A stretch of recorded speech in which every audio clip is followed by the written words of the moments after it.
I'm not surprised that that's Borussia Dortmund's view. Because I think from their perspective, look, his contract runs until June 2025, so they've got some security there, but he's not on the sort of terms on that contract for the calibre of player that he is. So they'd like to offer him improved terms, potentially with a get-out clause that says, look, you can still move if the right money comes in and a really big club comes in for you, but let's give you a pay rise and see if we can get you to stay. That's fine. I'm not surprised Dortmund are thinking like that because they think his value is going to grow over the next 12 months, the next 24 months.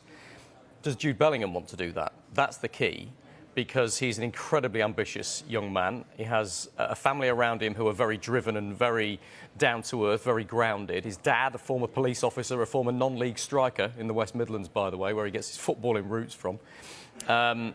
It has a big influence on his life and his career. And they've kind of had it mapped out. He went to Birmingham and made his debut at the age of 16 years and 38 days because he knew he would get game time at that level. He didn't do what a lot of other young players have done and gone to a massive Premier League club for somebody of his talent, which he did have options to do, and then wait for his opportunity. He wanted to get game time. So he got a lot of games in the Championship. Birmingham retired his number 22 shirt when he left to go to Dortmund, and a lot of people sniggered. But he became the most expensive teenager ever, signing for Dortmund, £25 million plus add-ons at the age of 17. And he's got a lot of game time in Dortmund. They chose Dortmund because he would get a lot of experience, a lot of chances to play and get Champions League football, and he's absolutely flourished. So what is the next step for him? He could really have his pick. We know that Real Madrid, Liverpool, Manchester City, Manchester United all would like to sign him, Chelsea as well.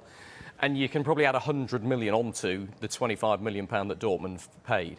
So I think, yes, I understand why Dortmund want to do that. It'd be interesting to see what the Bellingham camp want to do. And he's such a humble and down-to-earth guy.